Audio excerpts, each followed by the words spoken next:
বিশ্বজয়ী হাফেজ কারি সাদ সুরাইল সাহেব, আমি আপনার দীর্ঘায়ু কামনা করছি।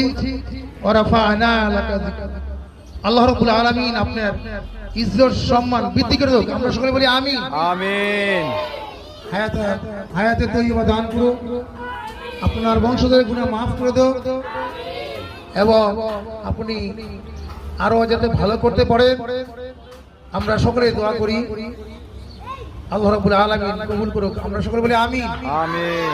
আমাদের মাঝে আজকে প্রধান অতিথি এই সম্মানিত ব্যক্তিকে পেয়ে আমরা সকলে আনন্দিত, আলহামদুলিল্লাহ।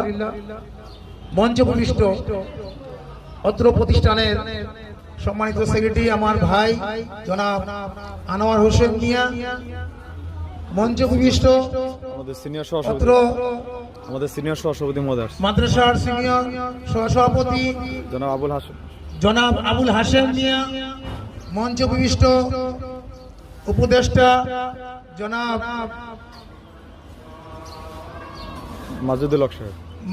মাজুদুল হক সাহেব, মঞ্চে উপবিষ্ট আজকের মত্র মাদ্রাসার সম্মানিত উপদেষ্টা মোতালিব সাহেব,